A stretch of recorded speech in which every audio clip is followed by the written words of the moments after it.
presenta El Mostrador en la Clave. La actualidad desde distintos puntos de vista. Un espacio para la discusión bien informada. El Mostrador en la Clave. Con el equipo de El Mostrador.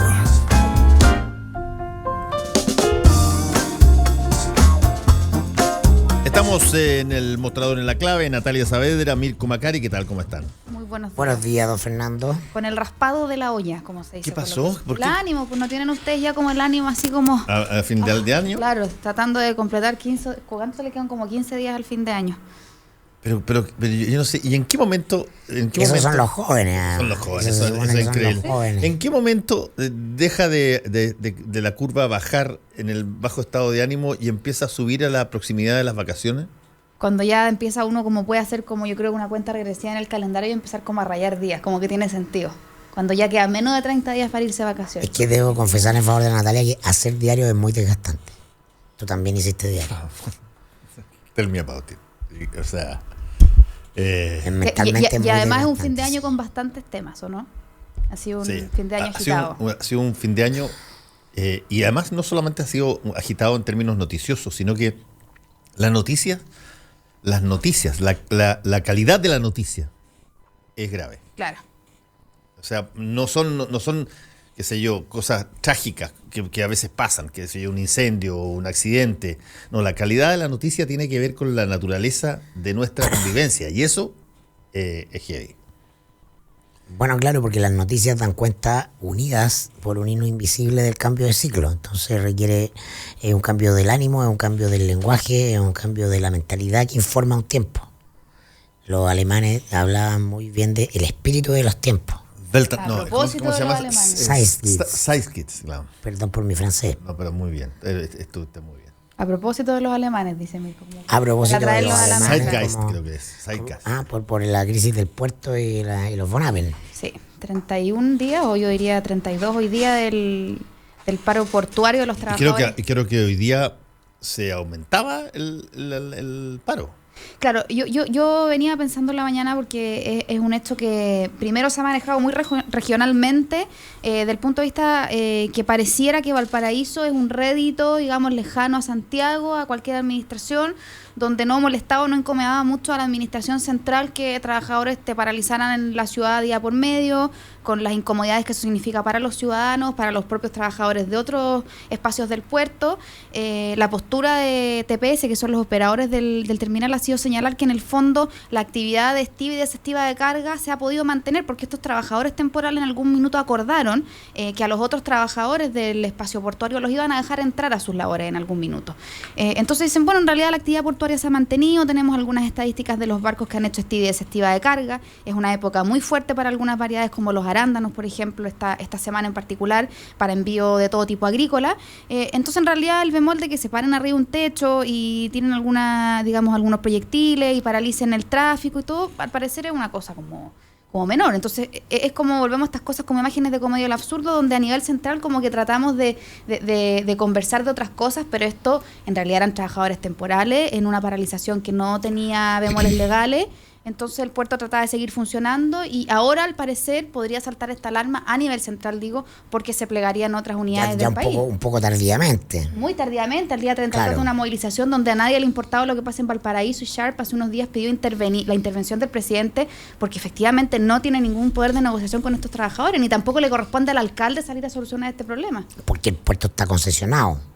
Claro, eso, es una empresa privada. Aquí desde la empresa portuaria de Chile, que acaban de cambiar al gerente justamente para tratar de mejorar el proceso de administración de la crisis, es una empresa privada la que efectivamente lleva la tarea cotidiana, y esa es la que ha manejado muy mal el conflicto, y esta es una empresa filial de ultramar de los von Appen, ¿no? Del negocio marítimo por año. Entonces esa postura tú lo ves en el breve sintético resumen de la posición de la empresa que expresa el líder del grupo. No negociamos en huelgas ilegales, se aplica la ley y punto. Si hay un conflicto al margen de la ley, la empresa no está dispuesta a negociar. Es una actitud rígida, y es la visión de dentro de la ley o nada. Sí. La otra cosa que me sorprendió fue ver cuáles son las condiciones de trabajo de muchos trabajadores portuarios. Esto que tú tengas un porcentaje de gente que tú contratas por horas y echas después de la faena, que no tengan ningún tipo de seguridad. Bueno, es lo que uno esperaría que pase en un país como este en muchas áreas, pero los puertos tenían la sensación de ser algo hiperordenado. Y además, tú no puedes arriesgarte a paralizar un puerto. Pero es que como dicen en este minuto, bueno, no nos arriesgamos a paralizar porque en realidad en algún minuto la empresa se sentó a conversar con estos trabajadores o intentó armar una mesa de conversación con estos trabajadores, y los trabajadores, como una de las condiciones para sentarse a conversar, accedieron a levantar el bloqueo de ingreso a los puertos.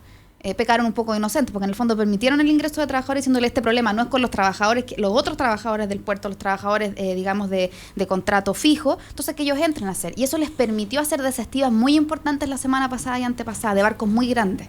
Entonces eso bajó la tensión. Si ellos vuelven a bloquear el ingreso de trabajadores a todo el sistema portuario de Valparaíso, puede volver a elevar la tensión y puede volver a surgir el interés de la empresa por negociar algo. Pero la negociación en este minuto se ha limitado a decir, permítanos ingresar a estos otros trabajadores. ¿Cuándo saltó la alarma ayer también a nivel muy populista, siendo muy vanidoso en el análisis, cuando colgaron un cartel que decía, si no negociamos no va a haber año nuevo? Entonces se subieron arriba a un edificio y dijeron no va a haber año nuevo, y parece que alguien eventualmente se inquietó y dijo, oye, no, sin año nuevo no nos quedamos. Da lo mismo en realidad si estos gallos trabajan bajo las peores condiciones de precariedad y de reemplazo y sin ninguna seguridad social, pero en realidad sin fuegos artificiales no nos podemos quedar. No, porque la arruina además es un tremendo negocio a todo el puerto. Además, el año nuevo es, efectivamente, es una actividad comercial no es solo que único salva social, Valparaíso. es una actividad económica de primera magnitud. Quédate atrapado en un taco ahí en Valparaíso la noche del año nuevo. No, pero efectivamente puedes triplicar o cuatriplicar las ventas de un hotel, del comercio, de pequeñas personas que arriendan sus terrazas. O sea, también tiene un efecto para un Valparaíso que ha estado muy deprimido. Y tras eso, un grupo, como dice Mirko, que son los Bonapen, que es un grupo ultraconservador, ligado muchas veces a episodios y enredos de platas políticas, ligado al pinochetismo, con una tradición muy arraigada en Valparaíso, pero poco vinculados con la comunidad porteña. Hoy día ligados también a la administración a través de la generación de relevo de la CPC y la SOFOPA. Alegan por las barricadas que ponen hoy día los trabajadores y las manifestaciones de fuerza. Y el abuelo de los Fonapen, el fundador del grupo Fonapen, Julio Fonapen, era un terrorista. Ponía bombas en Valparaíso. Esa era su misión. Él era un agente nazi. Aquí está la nota. En el mostrador la publicamos en mayo del 2013, el oculto pasado nazi del patriarca del clan Fonapen, ¿no? El fundador de Ultramar añade en su declaración a través de la prensa, él estuvo detenido, ¿no? Que su misión era volar usinas, fábricas y barcos. Aquí en Chile fabriqué 12 bombas. La gran misión de todos los alemanes apostados en América Latina, elaborar el canal de Panamá. No lo logramos. Sí, ahí efectivamente el canal de Panamá. Pero alguien que viene a poner bombas a Chile, ¿qué es lo que es? ¿Cómo lo diría Cast? ¿Qué diría Cast? ¿Es un terrorista o no? Depende. ¿Pero qué diría ¿Era Cast? rubio natural o no? Pero completamente. Completamente, ¿viste?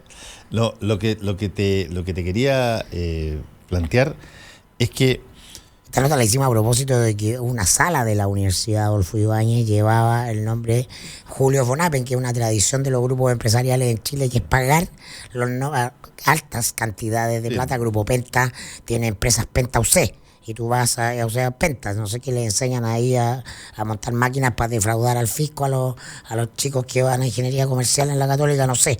Pero la universidad en Chile tiene esta tradición de que los grupos económicos pagan por ponerle nombre de los patriarcas de los clanes. Entonces, pero la historia de la sala no dice quién era realmente este señor, ¿no? Que tiene su sala ahí en la Universidad Adolfo Ibáñez, epítome de la derecha liberal y republicana. Ahora, ¿cuándo le va a importar la paralización al gobierno? Porque ustedes la otra vez lo decían con Quintero, le va a importar Quintero cuando alguien se muera. ¿Cuándo le va a importar la paralización portuaria al gobierno para que realmente lo administre como una urgencia y tome cartas en el asunto? Bueno, yo me imagino que hay una cantidad, por lo menos siempre se ha sabido, de productos que salen en esta época. Claro, los arándanos, uno de ellos. Por ejemplo, buena parte de la fruta y un montón de otras situaciones, y eso alguien se lo tiene que qué sé yo, se lo tiene que comer si es que no sale. Claro, aunque no hemos visto ninguna manifestación relevante de la Sociedad Nacional de Agricultura, que es el gremio que en el fondo agrupa a las compañías del sector. No sé si están esperando que el problema se agrave o efectivamente le están haciendo un favor a los Bonapen de no seguirle incendiando el tema. No, y no sabemos tampoco ante qué minuto el gobierno se está yendo con guante blanco por la necesidad de que los grupos económicos inviertan. Mira, estaba buscando un dato que son preguntas que hay que mantener abiertas. Claro. Es decir, Estaba buscando un dato que me habían dado la semana pasada desde TPS, donde me explicaron que la semana pasada se realizaron 3.000 movimientos de contenedores, incluidos buques de Niágara que recorren Sudamérica y cruzan el canal de Panamá. Y para hoy, que era el viernes pasado, estaba programada la recalada de un barco que tenía 1.300 contenedores. Eso los tenía muy tranquilos. Y son 500 trabajadores a los que se les estaba permitiendo el ingreso al puerto, que estaban, digamos, movilizando toda la operación. Entonces, la radicalización hoy día pasa porque los trabajadores temporales en el fondo vuelvan a enfrentarse a los trabajadores con contrato definitivo también y no les permitan su ingreso a la faena. En términos de agenda, vimos cómo tuvo dominada completamente un mes la agenda por el caso Catrillanca. La semana pasada el gobierno logró sacar ese tema de la pole position y se metió el tema migratorio, que es, entre comillas, un tema con viento de cola favorable en corto plazo, tiene otras implicancias que no es del caso tratar acá. Y hoy día parece que está relevándose este tema del conflicto portuario, que es malo para el gobierno, porque el pacto migratorio, sí es cierto que una gran mayoría de chilenos, 58% por lo menos, si uno lo crea la cadena, pero en general el sentido común es: oye, vámonos calmados con la migración. El punto es que en general los temas que tensionan o conflictúan la agenda le hacen mal a los gobiernos en general, aunque el gobierno esté del lado correcto de esa tensión, porque lo que finalmente está por debajo, como motivo no confesado o inconsciente de buena parte de la opinión pública, es que asocia conflicto a gestión de gobierno.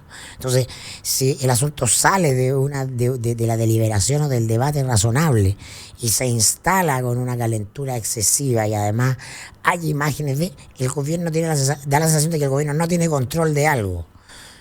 Eso no está plenamente dicho, porque este no es un debate racional, sino que tiene que ver con percepciones. Entonces, ojo, que sí puede impactar al gobierno desde esa perspectiva indirecta el conflicto de los portuarios, en la medida en que se mantenga y se extienda y sea noticia. Y va a ser noticia porque está justamente para los medios el horizonte de que se hace o no se hace el año nuevo en el mar.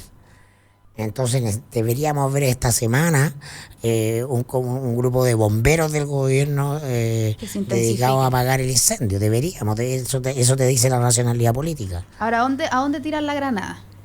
Ministro de Transporte, que está con los buses eléctricos, ministro del Trabajo. O sea, pasaron 4 ministros. Valente, que está poniendo a Chile en marcha. ¿Quién recibe? Pasaron esos 4 ministros, claro. Y claramente por algo Char dice: oye, que intervenga el presidente. O sea, claro, esto debería ser interior ya. Claramente, cualquier otra cosa es... Ahora convengamos una cosa: si es que para cada nueva movilización debe intervenir interior, cuando se transforma en problema nacional, sí, pues. Sí, no está bien, pero si todo se puede transformar en problema nacional súper rápido, pero ¿qué pasa con el sectorial? Si esto son cosas que se deben... Yo parto de la base de que muchas de estas cosas deben haberse advertido mucho antes. Pero si pasearon varios ministros por ahí por el puerto. No, pero se pasearon después de que estaban las huelgas, nadie lo arregló. Después de que estaban los paros. Si la pregunta es, no me vengas a decir que tú te sorprendes con, oye, acaba de pasar, breaking news, hay paro. O sea, un ministro del Trabajo, por ejemplo... Ya pasaron los cortafuegos, exactamente. Ya no lo puedo entender. El conflicto ya pasó los cortafuegos tradicionales, los formales. ¿No? O sea, ahora es sí o sí la moneda. Claro, pero ese pasar por los cortafuegos, a mi entender, fue bastante rápido, y estos ministros sectoriales, como te digo yo, se ocuparon rápidamente en otra agenda, porque efectivamente el Ministerio de Transportes, que intentó en un inicio hacer algunas gestiones para llegar a un acuerdo temprano a través de Gloria Hutt, se ocupó toda la agenda en el tema de los buses eléctricos, y el Ministerio de Economía se ocupó toda la agenda en hacer esta cosa de Chile en marcha, y el Ministro del Trabajo diría que... Bueno, y eso es un problema político, porque tú dices, y la moneda te estaba... Claro. Toda la agenda en Carabineros y caso Catrillanca, o sea, claro, toda la energía estaba puesta ahí. Sí. Bueno, y ahora salta este nuevo episodio, por Es ejemplo. como un diario, no habían periodistas para hacer las cosas que... Es que ese es el No punto. me toques la fibra. Es que ese es el punto. El punto es lo que a mí me está sorprendiendo, para ser franco, porque uno podría haberle imputado un montón de falencias a el gobierno del presidente Piñera, pero no la falencia de no ser una persona que estuviera atento a las señales que dan los trabajos, los mercados. Sí, o sea, si eso es lo que se señala que hacen mejor, mirar y auscultar los mercados. Tú sabes si que te van a parar o no te van a parar. Claro. La economía real, tú sabes que te van a parar. Tú sabes que esta cosa eventualmente puede generarte una dificultad a fin de año. Es que depende cómo lo controlas, pues, Fernando. Si lo controlas por la cantidad de toneladas o por el efecto social en redes. No, ¿Cuál es el termómetro? ¿Cuántos kilos de manzana puedo poner? Pero déjame vincularte. Se trata de un conflicto, por cierto, que tiene un carácter económico y en ese sentido uno le da el beneficio de la duda a Piñera y su voice de que en esto tiene alguna antena mejor establecida que el resto. Pero si tú te vas a la historia de los conflictos sociales durante la transición, buena parte de esto se gestionaron a través de Interior. ¿Con qué? Con información que venía de la Agencia Nacional de Inteligencia, porque si bien la ANI ha sido sumamente criticada en casos como por ejemplo el de las bombas en el metro, en la estación de escuela militar, y por cierto el conflicto mapuche, que son conflictos mayores, se ha sido eficaz en aquello para lo cual tiene legalmente habilitación, que es informar de potenciales conflictos de todo tipo al Ejecutivo. El director de la ANI reporta al ministro del Interior y reporta al presidente de la República directamente, ¿no? Y en eso sí había una tradición de una cierta eficacia. Muy probablemente esto tiene que ver con un diseño de inteligencia en la moneda del que está excluida la ANI, porque la ANI está en una reestructuración, en una crisis, a mi juicio, en manos de una persona incapaz de gestionar esa necesidad del Estado de proveerse de información más allá de la lectura de Google y la prensa matutina. Es decir, hay un operador ahí de Uvilla, lo hemos dicho muchas veces, y no una persona que continúe la tradición de reclutar información para la gestión del Estado. La anticipación de conflictos es una gestión de Estado, y en ese sentido sí es necesaria la inteligencia. Alewi tenía un mini grupo que trabajaba con él en conflicto, en anticipación de conflicto, y por supuesto los éxitos de esos grupos nunca se saben. Solo se sabe de los fracasos, como fue por ejemplo el caso de los camioneros, ¿te acuerdas tú? Cuando llegaron los camioneros a Santiago en el gobierno de Bachelet, y Burgos los dejó pasar por la Alameda, y Alewi hizo una suerte de paro ahí, se fue temprano la moneda, porque bueno, en fin, también ojo ahí, porque eso tiene que ver con que justamente está la policía en crisis y está la ANI en crisis. Entonces tenemos un gobierno ciego, sin los recursos que tradicionalmente tiene el Estado para anticipar estos conflictos también. Sí, a mí me sorprendió eso, y empiezan a llegar una serie de cosas a fin de año que vienen como en cascada, digamos. No solamente, bueno, sale lo de Catrillanca de las noticias, entra lo de los militares, entra los cónsules. El tema de los cónsules ahora, que no es menor, porque nadie tenía idea de lo que estaban haciendo en el fondo. Exactamente, y no se sabe si es que estos son los únicos que están en eso o hay otros más. Lo que sí se sabe es que aparentemente hay una trenza al interior del Ministerio de Relaciones Exteriores donde se daba esta situación, por lo menos hasta ahora irregular, porque no ha habido todavía una acusación formal del Ministerio Público, pero llegó por el lado más inesperado. Nepaleses, indios. Sinclair Cantuarias. O sea, no llegó por el lado de los haitianos. Eran grandes emprendedores. Claro, no llegó por el lado de los haitianos, no llegó por el lado de los colombianos, no llegó por el lado de los salvadoreños, los dominicanos, llegó por el lado de los nepaleses y los indios. Yo le comentaba ayer a Mirko que se reían, pero es un dato cierto que, por ejemplo, Ethiopian Airlines está gestionando una licencia para volar a Chile. Uno dice cuál es la intención, digamos, de qué flujo en el fondo de turismo, de negocios podemos tener a destinos tan lejanos. Pero efectivamente parecía como, volvemos a esta cosa que parecía de película, este gallo como en las fotos, digamos, en sus viajes por India, un filántropo cualquiera. Cualquiera puede ir a hacer el tour de la reina de Saba, ponte. Claro.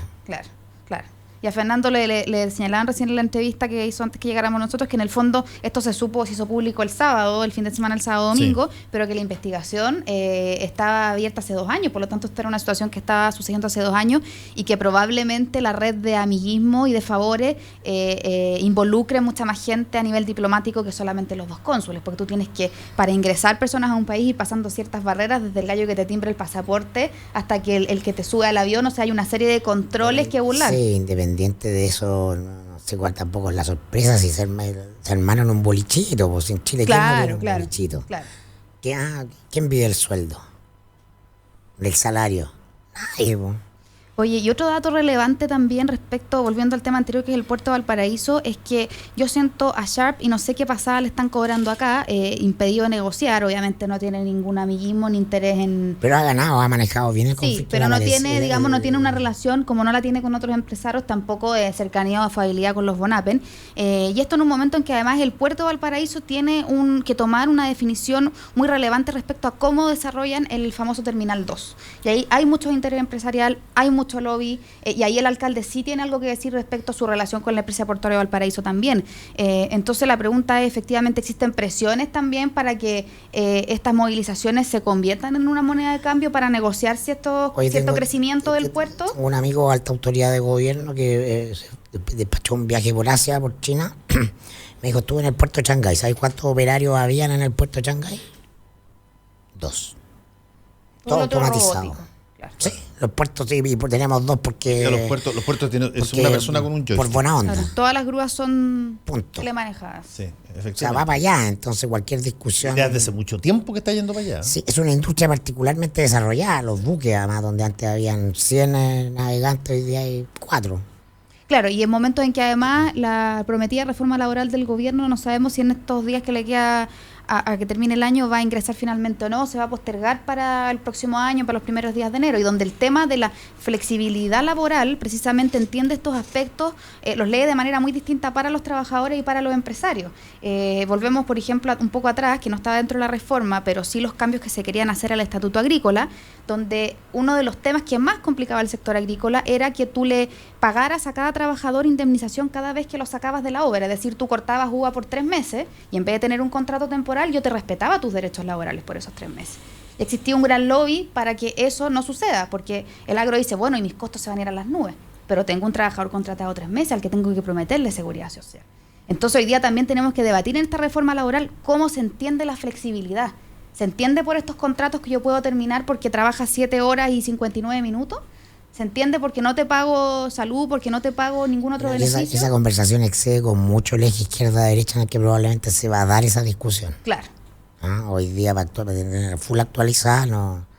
Es más, ahí debería intervenir el ministro de Ciencia, el debutante ministro de Ciencia, Innovación y Tecnología. Debería, porque además uno de los temas de la reforma laboral y que le preocupa al empresariado es que se considera reemplazo de huelga a la automatización. Y ellos no quieren que el gobierno considere dentro del proyecto que si tú automatizas procesos, se considere como una falta y lo consideren reemplazo en huelga. Oye, tenemos que hacer una corrección. Hagámosla. Penta UC no tiene nada que ver con Penta.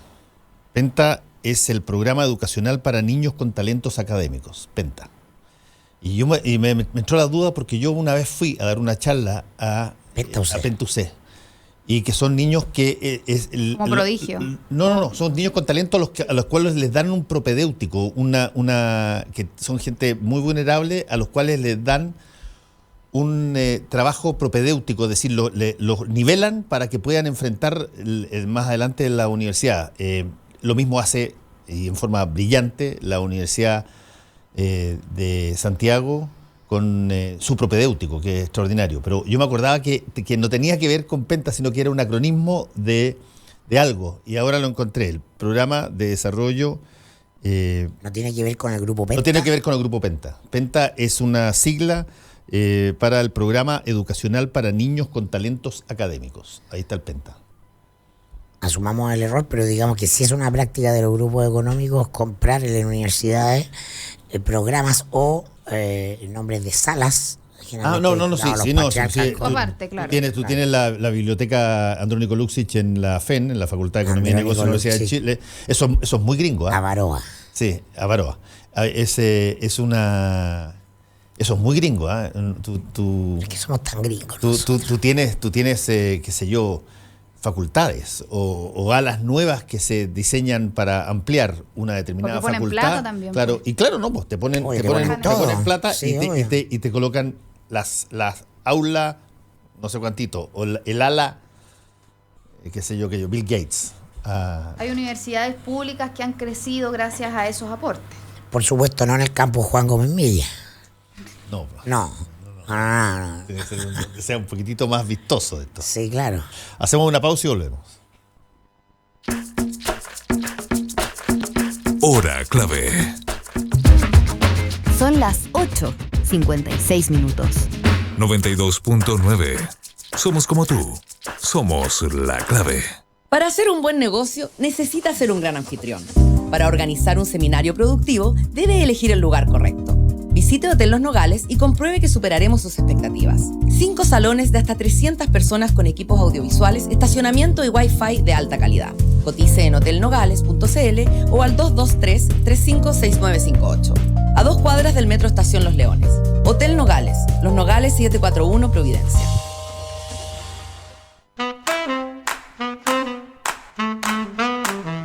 Los que sabemos de café, conocemos el secreto. Hace más de 75 años que en Cabrales buscamos en las plantaciones los mejores granos para darte el mejor café como a vos te gusta. Tostado por manos expertas, de exquisito aroma y sabor y en todas las variedades. Cabrales es ideal para disfrutar en todo momento y lugar. Cabrales significa buen café. Encuéntranos en los mejores hoteles, restaurantes, cafeterías y supermercados del país. Pedí una demostración en cabrales.cl y descubrí por qué somos el café número 1 de la Argentina. Cabrales, dedicados al café. A las 3 de la tarde de lunes a viernes, Hola Deportes. Somos la voz del deporte olímpico nacional. Cuando uno habla, diríamos, de tenis de mesa, aparece el nombre inmediato de Tony. Cristian de Tony, aquí en el estudio principal. ¿Cómo está? Muy bien, muchas gracias por la invitación. Es un agrado acá con grandes próceres del deporte paralímpico y más contigo, que habitualmente las conversaciones son francas, directas y sinceras, así que feliz. Juan Antonio Belmar y el team de todos los deportes te llevan a los grandes eventos deportivos de Chile y el mundo. Vamos a ir inmediatamente a Rosario, donde está nuestro director Juan Antonio Belmar, en vías de los Juegos Suramericanos de Playa. Buenas tardes, de Hola Deportes o de Sur Media. Estamos en Rosario, donde se mantienen la visita de los delegados y los jefes de misión de los 14 países en competencia. Hola Deportes, de lunes a viernes a las 3 de la tarde. 92.9. Somos deporte. Somos la clave.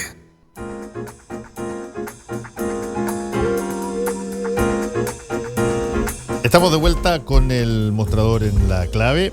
Está con nosotros Natalia Saavedra y también Mirko Macari. Y tenemos libros para regalar, como todos los martes y jueves. Gentileza de Me Gusta Leer Chile. Puede participar usando el hashtag combinación clave y nombrar también @megustaleercl. Primero el de Alberto Fuguet, Apuntes Autistas. Creo que es la última obra de él y que creo que tiene que ver con su propia autobiografía, digamos. Apuntes Autistas de Alberto Fuguet. Y de Lina Meruane, quien estará conversando con nosotros en un ratito más, Sistema Nervioso. Leo, esta es la historia de una familia amarrada por una trama obsesiva, la precariedad del cuerpo, sus males incesantes, la inminencia de la pérdida. Lina Meruane, Sistema Nervioso. Y Alberto Fuguet, Apuntes Autistas, ya saben, hashtag combinación clave y nombrar también @megustaleerse. Oye, en enero deberíamos empezar a hacer un especial de lecturas para las vacaciones. No, por supuesto, y de serie. Sí, porque ahora uno se va con el iPad, pone Netflix. Por supuesto, y de serie. La playa puede estar ahí. Oye, vi 2 series. Pero sumémosle receta, ya que yo vengo los martes, no sé, algo que vi dos series nuevas de Netflix que son buenísimas. A ti te van a gustar las dos. Las dos te van a gustar, Mirko. Son como para ti. Una se llama Dogs of Berlin, Perros de Berlín. Es alemana. Y parte todo esto cuando hay un partido extraordinario entre la selección alemana y Turquía. Y un miembro de la selección alemana, el mejor jugador lejos de todo Alemania, que es de origen turco, aparece asesinado. Ósil. Claro, Ósil, aparece asesinado. Y ahí se arma toda una trama muy entretenida y bien inteligente, y tiene que ver con política, tiene que ver con neonazismo, tiene que ver con la inmigración. Como Tom Clancy actualizado.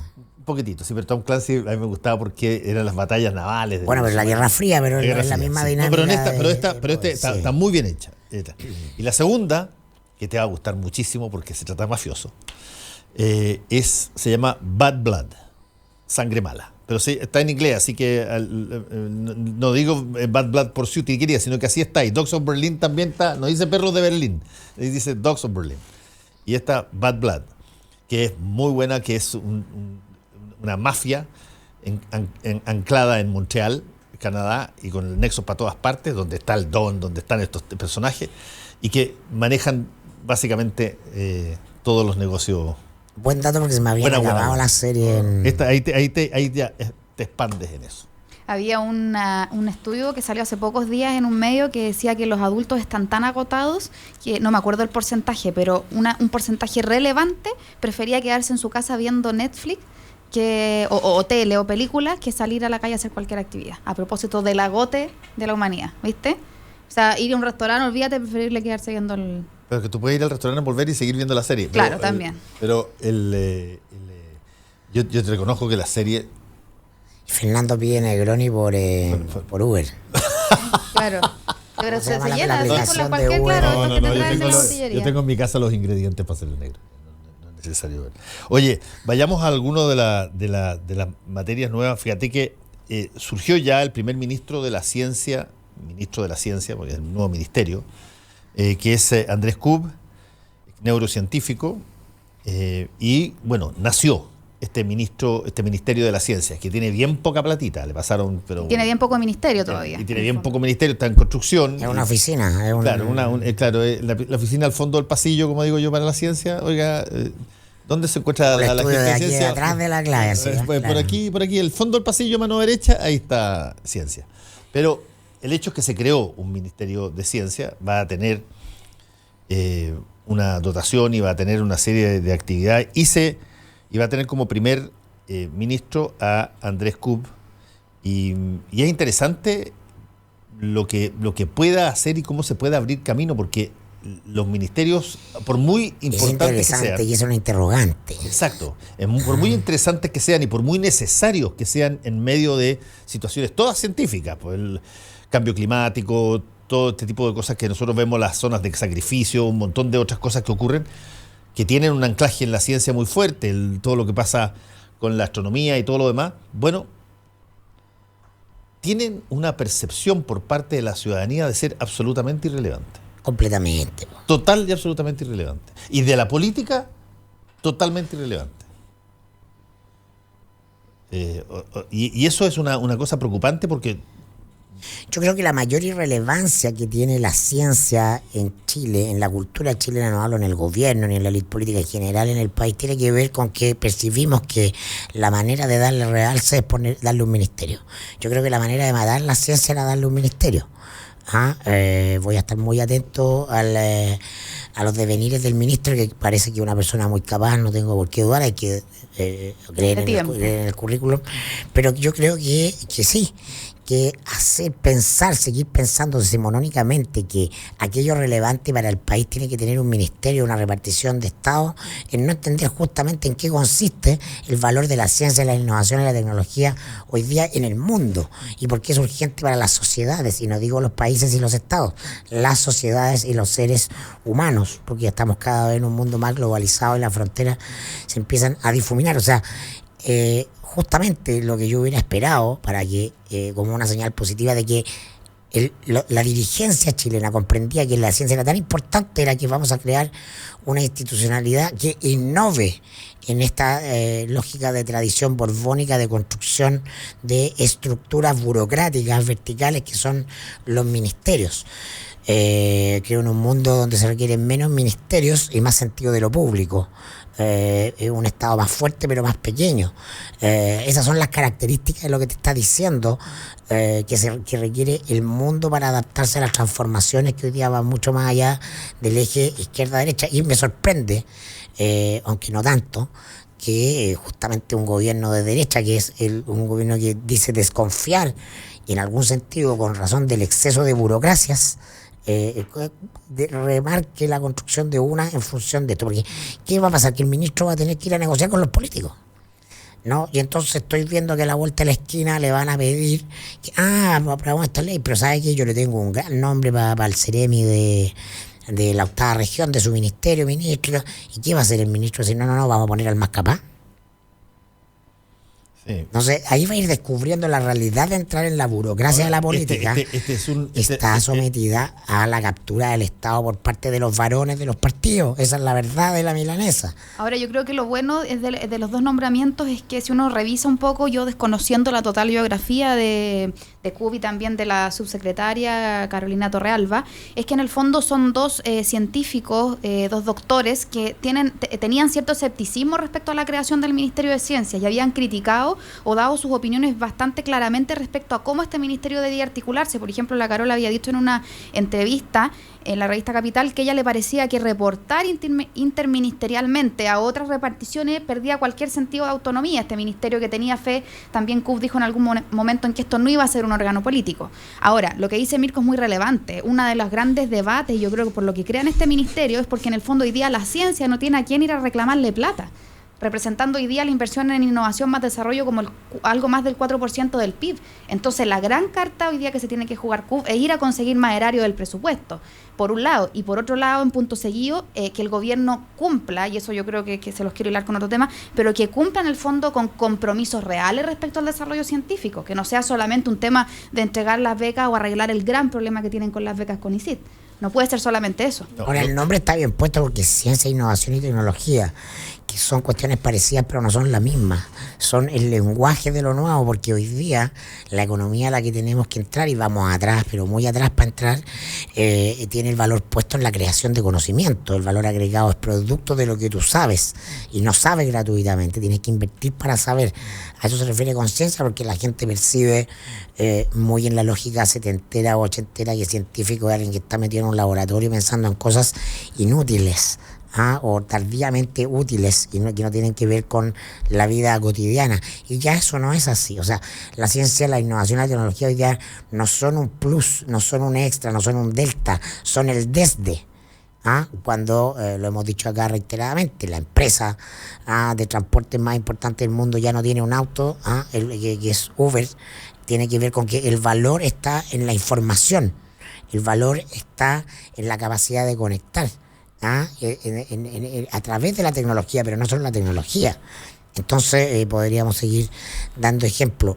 Yo pensaría que es mucho mejor o tiene mucho más realce la construcción de una entidad público-privada de carácter justamente nacional, y deliberadamente no digo nacional, sino que colectivo, donde converjan virtuosamente la gente que está trabajando en esto, toda la gente que está trabajando en esto en Chile, que no es poca, ¿no? Y tengan un espacio para desarrollarse de manera flexible, y para causar positivamente tus talentos, porque cuando entras al Estado, entra una lógica burocrática que está concebida en el siglo XIX. En Chile, que viene con antecedentes desde la colonia, ¿no? En el Estado borbónico. Entonces, seguimos construyendo Estados sin acometer la necesaria reforma del Estado, un Estado acorde a los tiempos que requerimos. Viene el famoso Ministerio Indígena, vamos a tener cortesía, y fiesta, y celebración, y aplausos de todo. ¿De verdad creemos que vamos a resolver el problema indígena porque le damos la jerarquía con un ministro preocupado de asuntos indígenas? Yo creo que eso es parte de nuestro desarrollo exitoso, seguir viendo todo con los mismos lentes de la construcción del Chile del siglo XX. Sí, yo lo que siento con los ministerios de estas características, como el Ministerio de Ciencia, Innovación y Tecnología, es que si hay algo que tiene la ciencia es que necesita tiempo. No es lo más contrario a una pasada de Wall Street. que te funciona de un día para otro y que tienes que tomar la oportunidad y que te generas el recurso y el beneficio rápidamente si es que tú fuiste lo suficientemente rápido para poder aprovechar la oportunidad.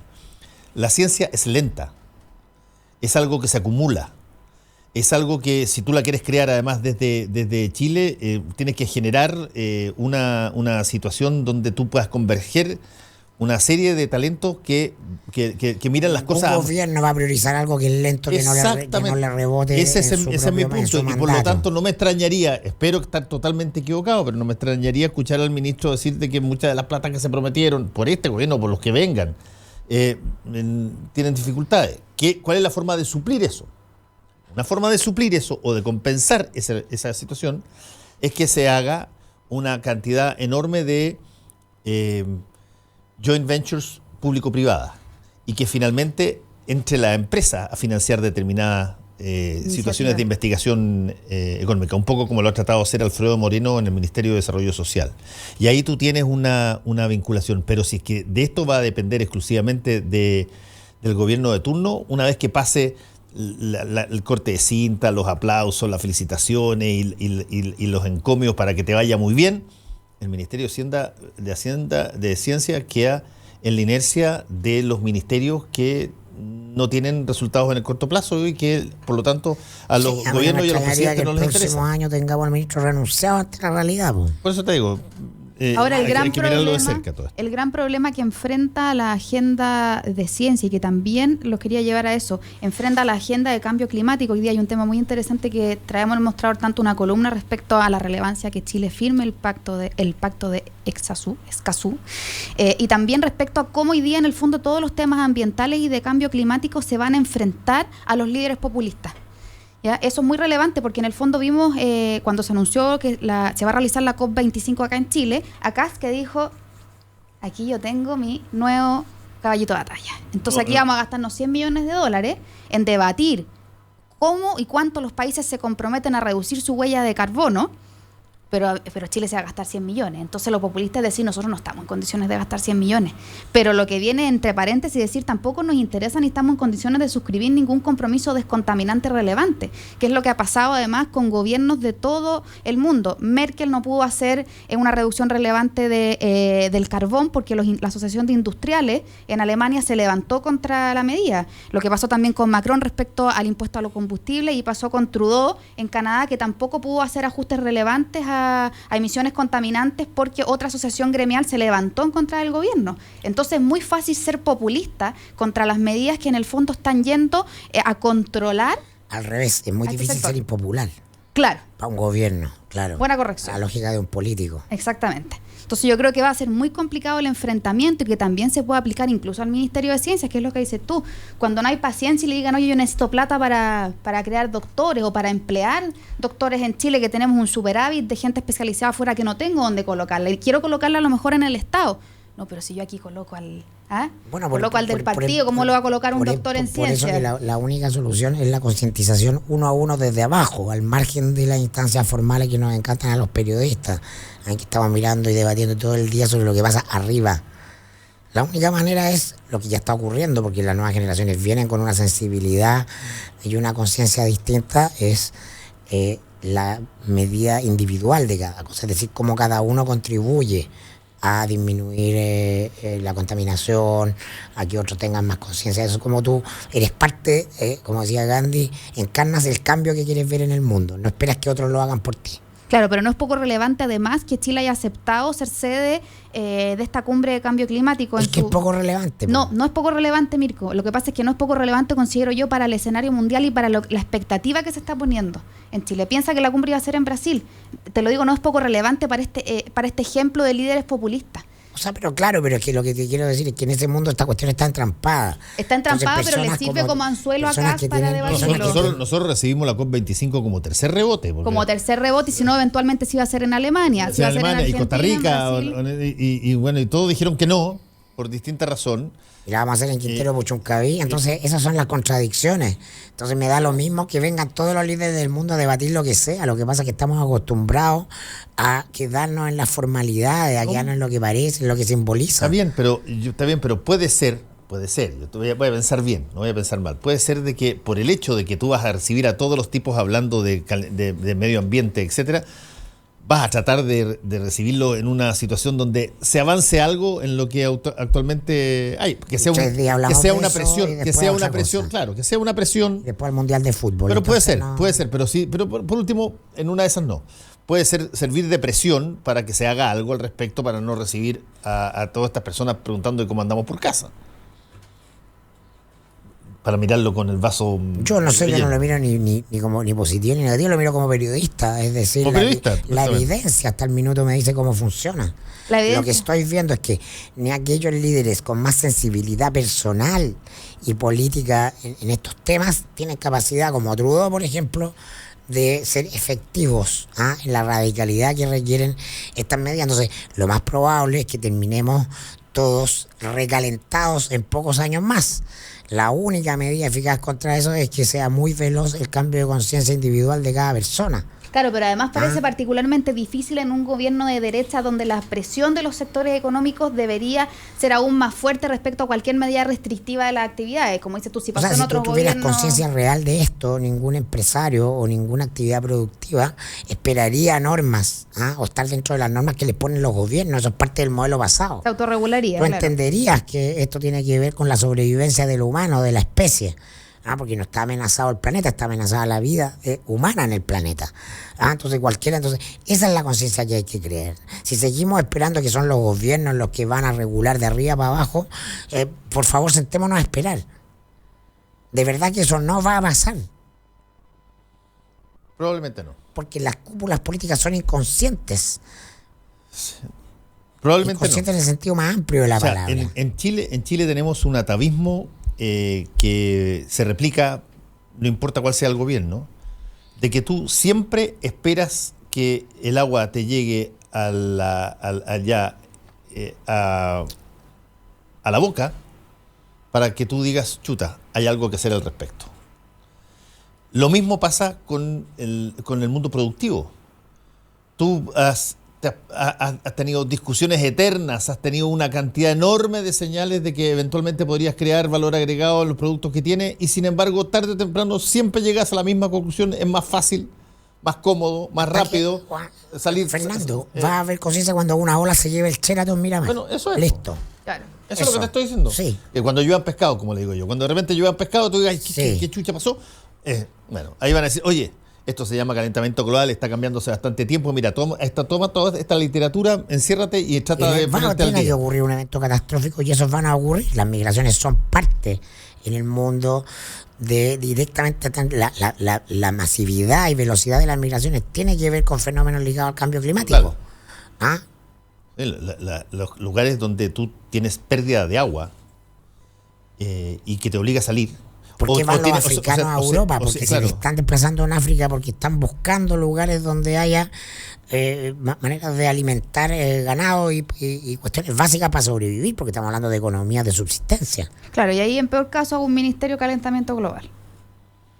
En el Chile, claro, como si el ministerio fuera a solucionar el problema. Claro, yo hacemos un ministerio de cambio climático. Si hay ministerios que son una broma. Oye, la Ale Pérez, que era la ministra de Cultura, no pudo con Chaguán. Pues Chaguán le puso toda la parentela en el ministerio. Po. Le puso al Munir Chaguán ahí en el central. Tenía a la otra sobrina puesta en la seremía de ahí de Viña. O sea, espérate que empiecen a crear la seremía en ciencia, tecnología y medio ambiente. Espérate. Como viene así el diente para que le caigan todos, sabemos que esto es transversal. Por supuesto que los que son parlamentarios oficialistas tienen preeminencia, pero aquí van todos. O sea, ¿tú sabes cuántos operadores de Girardi en el Ministerio de Salud han salido en este gobierno? Ninguno. No, hay que cambio de signo. Sí, pero ¿a quién invita el presidente a la gira Girardi? Control del Estado. Más allá del gobierno, control del Estado. Eso es poder. Servicio de Salud Norte. Lo contaba el otro día. Una persona que se fue a hacer una beca y que trabajaba y llegó, estaban todos exactamente los mismos. Pensaba, oye, que cambio de gobierno, ¿no? El padrino. Y les quiero recomendar. Velo por el bienestar de los míos. Les quiero recomendar otro tema que tenemos en el mostrador de nuestra querida y linda Macarena Segovia y joven, que habla sobre los problemas, que yo creo que es un tema que también en algún momento se le va a empezar a hacer más caliente al Ministerio de Educación, que tiene que ver con los reclamos que están haciendo cada vez más evidentes de las universidades que están operando con déficit, como la Universidad Diego Portales, a propósito de la gratuidad universitaria y las diferencias arancelarias entre la arancel de referencia y lo que realmente cuesta un alumno a las universidades. Y universidades con graves problemas deficitarios como la Diego Portales, como la Universidad Alberto Hurtado, la Finisterra, incluso la Universidad Católica, que puede sostener obviamente una diferencia financiera, pero otras como la Universidad Diego Portales, donde el mismo Carlos Peñas ha dicho muchas veces que ellos no saben cómo van a seguir adquiriéndose los próximos años a la gratuidad con un hoyo que se le está generando anual de 2.500 millones de pesos. En su minuto, por ejemplo, la Diego Portales hizo una serie de recortes que también implicaron la salida de profesores históricos, con la polémica que ello conllevó, el recorte de su editorial y un montón de contención de costos, pero que no han logrado paliar totalmente este hoyo que se está generando. Yo creo que eso se va a empezar a poner más problemático con la presión de las privadas sobre el ministerio para que o empareje estos aranceles o genere, digamos, algún tipo diferente de subsidio. Sí, verdad. Ahora, súper bien hecha la ley, po. Claro, ahí el tema estuvo mal hecha la ley, la universidad tiene mal planteado el arancel. Un gobierno tironeado por todos lados, que necesitaba que en las fotos también hubieran privadas. Que lo podía financiar solamente la gratuidad en las públicas, porque si no el Tribunal Constitucional, por pedida de Felipe Cas y Jaime Belolio, no estaba discriminando, porque se trataba de gratuidad para los alumnos, no para las instituciones. Entonces estamos atrapados, completamente atrapados. Claro, el tema es que nada va a salir bien, ninguna política pública va a salir bien. ¿De dónde? Desde los agentes que encargados de construir políticas públicas. ¿Por qué? Pero si la gratuidad, está de lo que está diciendo la Natalia de la nota de la maca, es que es un desastre como política pública. ¿Por qué?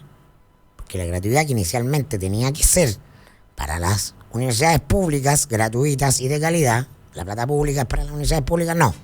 Se peleó en el Tribunal Constitucional y tenía que ser también para todas. ¿Te acuerdas o no? Sí, por cierto. Fue que Jaime Belolio y Felipe Gas llevaron esa ley al Tribunal Constitucional. Y ahí opera la Constitución de mi general. Principios rectores. Estado subsidiario. Estado subsidiario, punto, se acabó. Entonces, para que el gobierno pareciera que hacía algo que tenían que meter a unos privados que eran los amigos, la Portales y la Alberto Hurtado, Peña y Monte. Y bueno, les dispararon en el pie, po. Ahora, yo creo que el problema y el peor síntoma para ese sistema sería que eventualmente, por ejemplo, la Diego Portales cumpla estas advertencias que ha generado Peña en varias entrevistas que ha señalado, que ha dicho si el arancel de referencia no se corrige, nosotros vamos a tener que salirnos de la gratuidad. Y eso sí sería un muy mal síntoma, porque además de esta negociación, como dice Mirko, que hubo en la previa, ni siquiera la propia privada a la que le hiciste este guiño de sumarse al sistema podría sostenerse. ¿Cuánto tiempo es sostenible para una universidad mantener un déficit de ese orden? Yo creo que muy poco. Y además el déficit también se está generando para universidades estatales bastante pobres o que educan a los quintiles más pobres del país, como la Universidad de Playa Ancha, que también genera un hoyo de 500 millones de pesos anuales por la gratuidad. Entonces el sistema no es que no esté funcionando solo para la privada, no está funcionando al parecer para nadie, porque la Universidad Católica es una de las que tiene el mayor déficit, además porque tiene el mayor costo por alumno. Entonces el tema, ¿en qué recorta? ¿Recorta en profesores? ¿A la privada le puede molestar recortar en la calidad de la educación? No importa en la universidad porque son los niños primero. Claro, niños de qué edad habría que especificar. Claro. Los chiquititos. Los de kinder, la universidad dan lo mismo, porque son un poder de presión ilegítimo. Ese es el discurso del gobierno. Claro. Niños primero. Y un sistema universitario con un efectismo muy relevante, porque veamos lo que está sucediendo, Fernando, con la Universidad del Pacífico. Y probablemente más universidades de ese tipo de calidad educativa, o ese tipo de mundo educativo, también vayan haciendo crack en lo que queda no del año, perdón, pero en los próximos meses, o vayan, digamos, ajustándose la oferta universitaria a todos estos pequeños centros de formación técnica que han ido cerrando y quebrando, a estas universidades que no han podido sostener una serie de alumnos que no tenían ocupación profesional o que no se sumaron a la gratuidad tampoco. Que era este sistema, digamos, de educación libre y estudia donde quieras, lo que quieras, aunque sea armador de árboles de Pascua universitariamente, digamos. El laissez-faire. Claro, la libertad de educación, de cátedra. Vamos a poner la Universidad Fernando Paulsen. Claro. No.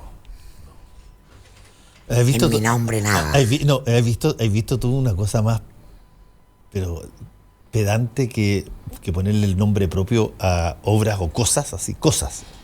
Yo no lo, eso me cuesta entenderlo. Como hacer tu propio libro, Claro. dices tú, yo Fernando, una cosa así como se llama. o ponerle cosas, un edificio que tú le pongas el nombre tuyo. Pero algo más fancy, un barco, un yate. Pero lo encuentro horrible, ¿por qué no Como de ponle un nombre? narco, Don Fernando, mira. Tienes que ponerle el nombre tuyo. Don Fernando. ¿Qué es esto? ¿Qué es esto Ah, de un yate, todo así. Edificio Doña qué es esto de Isidora. transformar, qué es esto de transformar tu ego en un logotipo, digamos? Yo lo entiendo de Trump, ¿cachai? Trump él quiere ser una marca, la marca, pero al final la marca es su nombre y por lo tanto el tipo se excita cada vez que hay un edificio de eso. Y sobre todo mientras más alto, más excitado está. Bueno, eso se llama narcisismo. Sí, pues, así que yo no, a mí me gustan las obras que no tengan nombres de personas. Mira, yo creo que en el fondo aquí ninguno de los tres tiene plata para financiar ninguna obra ni ponerle nuestro nombre a nada que no sea un sándwich. No la universidad, Sea las un sándwich. cátedras. Sí, un sándwich que ustedes son testigos que me lo prometieron hace rato. Uy, de veras, claro. Sándwich Fernando. Las Sería mujeres como... prometen cosas que no cumplen, siempre acostúmbrate, Fernando. Ten cuidado con ese tipo de argumentos así. No, pero si no es, pero es Se que está aprovechando. uno ha sufrido por ese Claro. tipo de cosas. Promesas incumplidas. Oye, Pero las cátedras que llevan nombre a mí me parecen más ridículas. ¿las Las cátedras, nada más que los ponen en los currículum. Profesor eso- titular de la cátedra J.F. Kennedy. exacto. Eso no, es muy- la eso es muy- No, pero es Kennedy que no- School of Government. pero no sé, si las cátedras son del donante, el nombre del donante para que permitió esa cátedra. Tú estás en una cátedra allá en Harvard, en como Sí, un debo japoneo, haber ¿no? estado porque está lleno, pero el currículum de Andrés Velasco es notable en eso. debo La haber cátedra estado. Sumitomo. No, pero además tú tienes una cosa extra. Cuando tú eres profesor, te ponen profesor de la, por ejemplo, voy a inventar, Andrónico Luksic, qué sé yo, Highland Scouts. Andrónico Luksic fan, qué sé yo que haya. Y la cátedra tiene el nombre, aunque te estén enseñando biología, Claro. está el nombre pegado. Te están enseñando marxismo. Es bien interesante eso. Bueno, el que pone la plata pone el nombre. Exactamente. ¿Qué le Bueno, pasa? eso es po. Claro. Ahora, que ponen harta plata. Que quizás generaría además déficit muy relevante si no se Sí, pusiera, sí, no, siendo ponen abogado del diablo. La filantropía académica, en algunos países te explica a ti de que tú puedas tener todavía buena parte de cursos que de otra manera no estarían. Capaz con con la plata. gratuidad tengan que ir los empresarios a salvar llenos de cátedra. Ahora las universidades con déficit van a ir a vender cátedra a los empresarios. ¿Me compro un ramo? Y ahí tapamos el hoyo de la ¿Y gratuidad. esto por qué con plata baila el monito? Claro. Ahora, te digo una cosa, a todas las personas que han estado en universidades estadounidenses, sobre todo las grandes, de Harvard, caso mío, ¿Qué es lo que a quiere? mí me llegan por lo menos 2 mails todos los santos meses, donde te dicen las cosas de la universidad que sea allá, y abajo te dicen... ¿Compre una cátedra? te ponen ahí porque uno contribuye, qué sé yo, con la cuestioncita mensualmente, Contribuya, no sea apretado. bien siempre. Pasan el platillo. Pasan platillos de todas maneras, sí. Falta poco para eso en Chile, para pasar el platillo también, desde las universidades, yo creo. Yo creo que hay varias universidades que pasan platillo entre Sí, pero tan directamente exalumnos, no sé, Entre claro. exalumnos. No, O sea, son facultades. Por ejemplo, yo creo que la facultad, te pongo un ejemplo, de economía de la Universidad Católica, yo creo que tiene un sistema No creo que la de UMSE pase el chipeo. platillo entre el- Claro, la UMSE, la USACH, no creo que tenga... No, ellos probablemente no, pero eso te Fancy, estoy diciendo por las la privadas, te economía, estoy hablando de negocios, las privadas grandes tienen sistema de mantener a los exalumnos linkeados a través Claro, de... es que los déficits nunca están en las facultades de economía y negocios, además. Siempre son universidades que tienen plata y que están como un poco más ricas que el resto de las facultades. Nos tenemos que ir, que les vaya muy bien. Tuvieron Una fome hoy lástima. día. Les quiero decir que estuvieron fome hoy día. Actualidad con ojo crítico, información desde distintos puntos de vista y discusión bien informada. Fue El Mostrador en la Clave, con el equipo del Mostrador y Combinación Clave.